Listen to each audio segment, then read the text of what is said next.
Hello and welcome to Tracking Trends with me, Nikunj Dalmia, the show on which we'll debate, ideate, discuss and tell you how to make money. You know, I always believe that there is a bull market on somewhere. And our job at DT now is to help you identify that bull market. And right now, there is a raging, ferocious bull market in PSU stocks. What were known as the ugly ducklings for the market for the better part of last decade. That reputation, that belief, that faith has changed for PSU banks. So why have PSU banks turned? What is the way forward? And which PSU in a sense is top of the heap in terms of creating market cap? We'll discuss all that and much more, but it's 2 o'clock, 1 hour of market left. Nifty has erased all its gains. Niche aa raha hai. And that's only because of profit booking. You know, we've hit a pause button. We've hit a pause button on the market. Could it extend itself till year end, or could be this a day of breather? I think the bull market is intact. The bear market has not arrived. This is just a pause. You know, we are so accustomed to seeing markets going up on a daily basis that a pause also looks like a retreat these days. Broader indices have seen deep cuts. Banks and metal and media, those pockets, they are under pressure, and FMCG is the only index which is in green. Now, before we get into our chat with experts, what is the big question? The big question is, PSU stocks have seen a massive run in 2023. What is the trigger? And what is the way forward for PSUs? And which are some of the top performers of 2023? Now, before I do that, here's an excerpt of interaction, or 18 hours interaction with the finance minister. 2021, when we, in a sense, were interacting with her on the eve of, post the Union Budget 2021, we actually asked her that what is the policy for reviving and rekindling the interest in some of the PSUs. And this is what she had to say. Madam Minister, some public undertakings like Coal India, BHEL, BEL, State Bank of India, these are jewels. But from a market standpoint, investors do not give them the true value. Are you looking at working closely towards changing the perception of some of the PSUs? Because more than business, more than talent, there is a perception problem there. Of course, but there should be such professional who will help the ministries to understand how to realize those values. It's not the finance ministry's function. It's got to be done by the respective ministries with professionals sitting and advising. And guess what, guys? The respective managements of individual companies have done that. Let's look at the PSU stocks, and I'm looking at 2021. Beginning of 2021, what was the market cap of some of these PSUs at beginning of 2021? And at the beginning of 2021, the market cap of all PSUs put together was about 15.7 lakh crore, 15 lakh crore. Today, it stands at 50 lakh crore. That is the current expansion in the market cap of PSUs. Yes, you can argue back and say that some new companies have also got listed. Yes, new companies have also got listed. But in terms of the re-rating, where has the maximum market cap addition happened?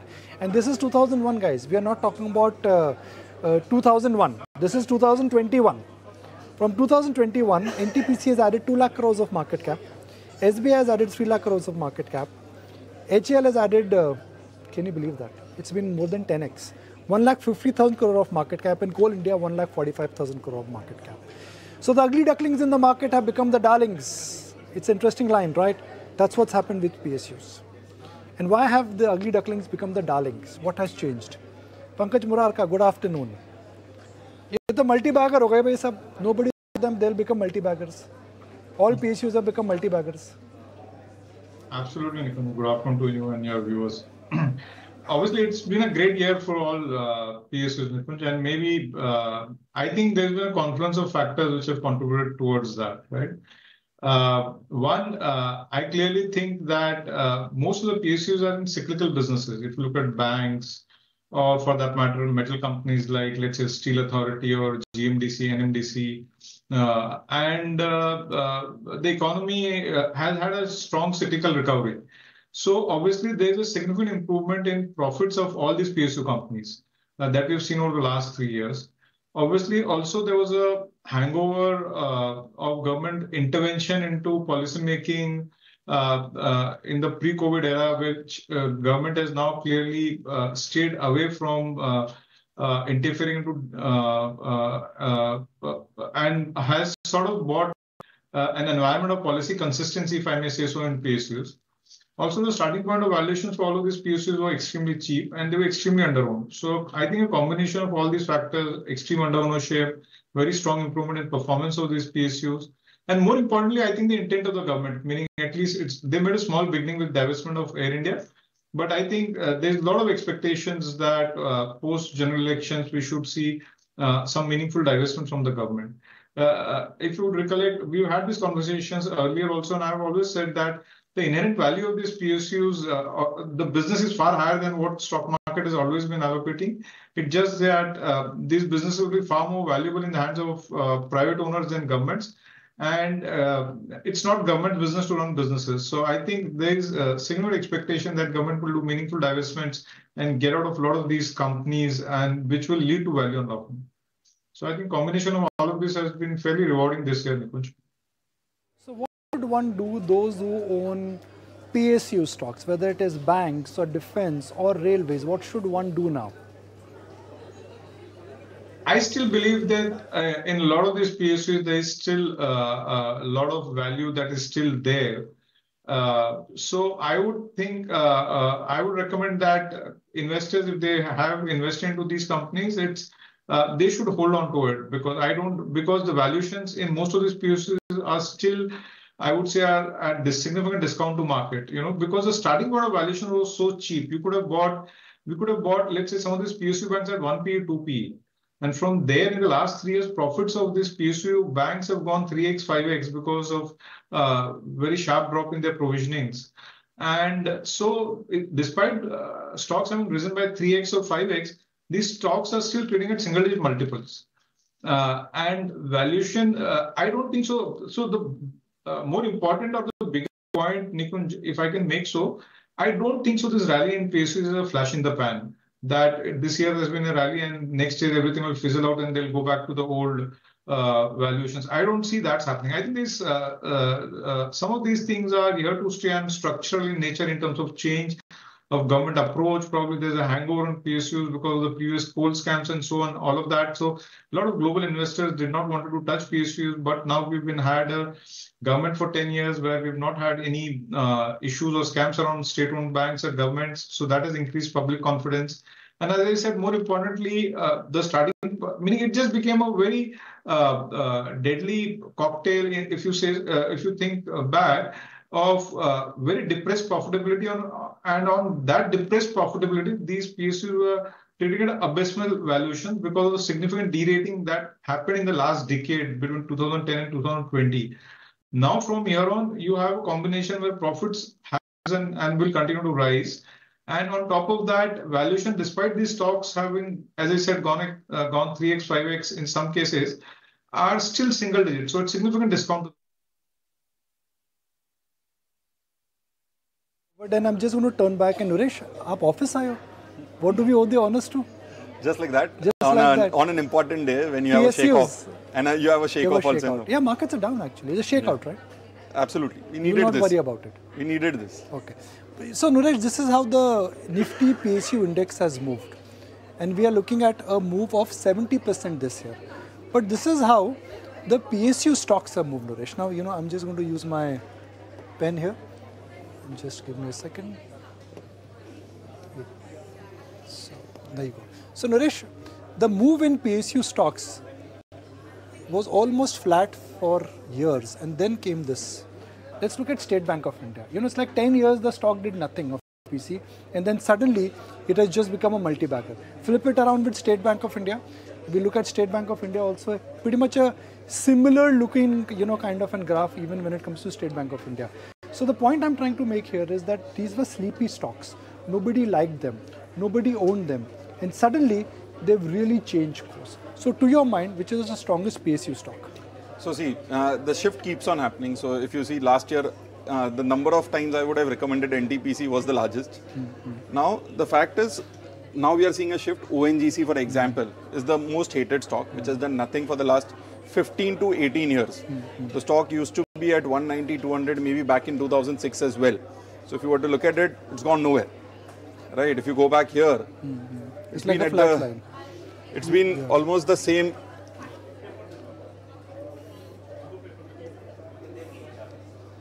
Yeah, Nooresh. Okay, let me do it for you. Sometimes, you know, errors do happen. So just bear with me here. Never mind. Never mind. So the point is that it was a flat line. Yeah, so if you look at this period, from this point till this point, almost for the last so many years, nothing has happened, right?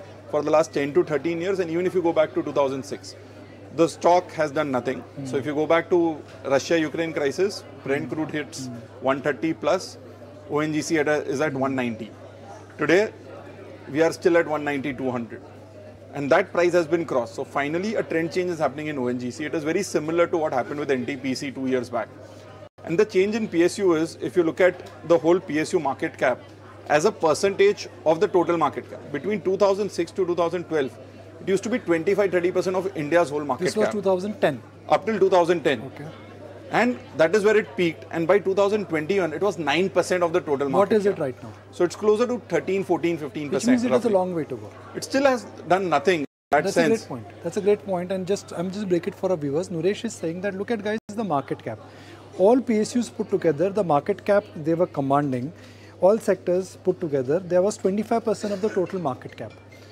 In the sell-off, or in that last 10 years of 2010 to 2020, it came down to 9%. 9%. And even though we've had 3 good years in PSUs or 2 good years in PSU stocks, the market cap is 13%, which means we are half of what the market cap was at the peak of PSU cycle. Yes, and in that you add the recapitalization of banks which happened.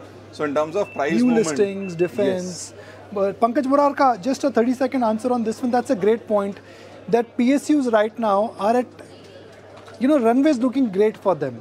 Atmanirbharta, government spending, defense, efficiency, different energy levels, operating leverage has kicked in. But the peak market cap of PSUs is nowhere close to what it was in 2010. Can we catch up?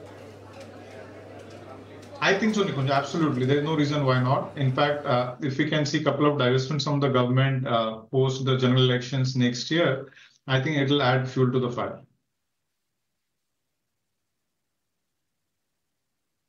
Let's look it down to 3 PSU stocks which you think will rally in 2024 as well. Give me 3 names. So first would be ONGC. Okay.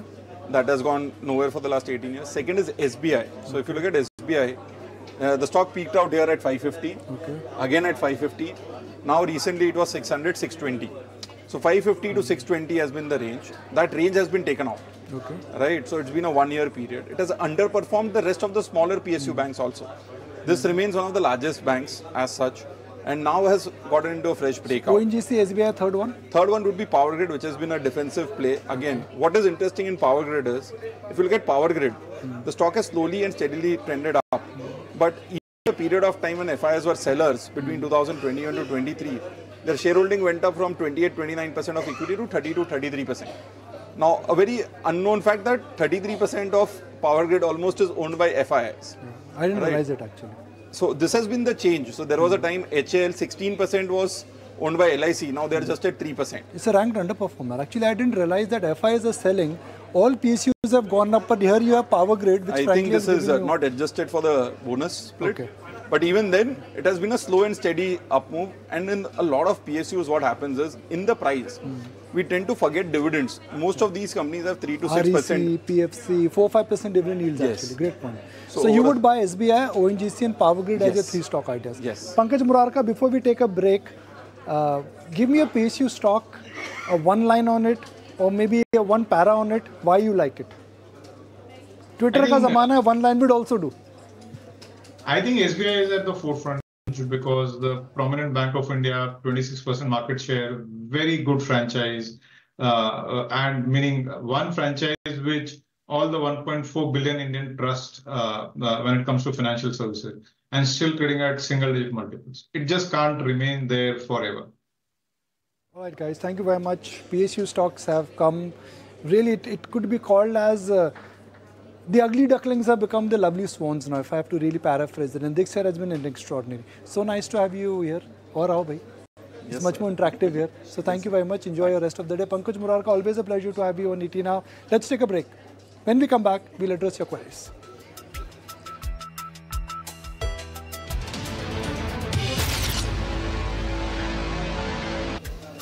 All right, now thanks for staying with us. Let's connect with connect with Sanjiv, Bhasin and talk about the viewer queries. And before I do that, actually, let me just mark the markets because there's a sudden twist in the tail, so to speak. Mid and small cap stocks have reversed. The breadth's become negative. Globally, nothing has changed. But the markets, in a sense, are falling in their own weight, so to speak. 2 weeks of great rally, and today things have just come crumbling down. And I will not be surprised. There you go. So the smaller you go, bigger is the dent. Unlike what we've said, the smaller you were, the higher were the gains. Today, smaller you go, bigger are the dents in terms of what the market action is and what the market reaction is to small cap. I continue to maintain that time to switch from small cap to large cap, small cap to mid cap to large cap. You need to rotate 15 to 20% of your portfolio if you want to really manage risk in your portfolio. Query section now. I've got first query on Power Grid. 4,000 shares, can I hold them for 2 years? What is the short-term target? That's coming from Kerala, from Babita. Bhasin Saab, 4,000 shares of Power Grid. We were discussing with Nooresh that Power Grid is in a unique position. A, it's a stock which has consolidated enough. B, it's a play on power transmission. And C, it's a utility which will do well when interest rates will come down. Yeah, good afternoon. Correct, Nikunj, and also it has to be it is a very, very big dividend yield stock. And the IRR is benchmark. So that there is a constant return here. The stock was trading at much lower valuations and now it has seen a 3-4 year consolidation. If you have a slightly longer term view of a stock which has reliable returns, then Power Grid is the best.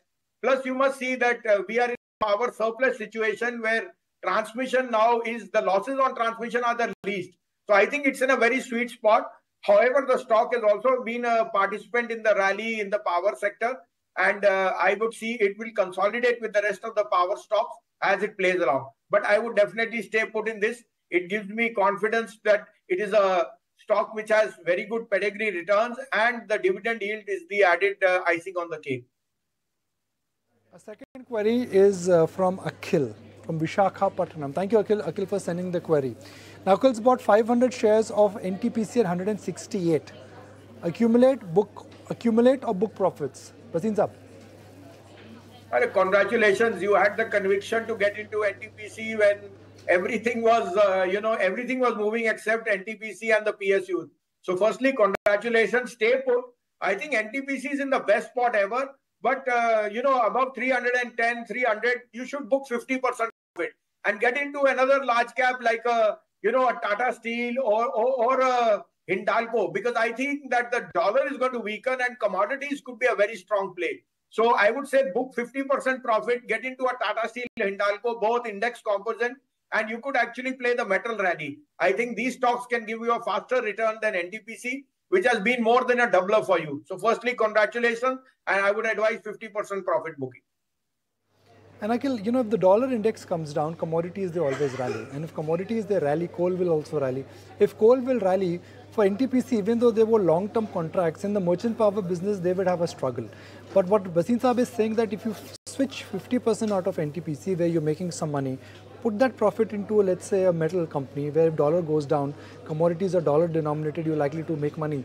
I guess it could be a great hedge if inflation, in a sense, of China comes back in 2024. So, Bhasin Saab, thank you very much. Always a pleasure to have you on the show.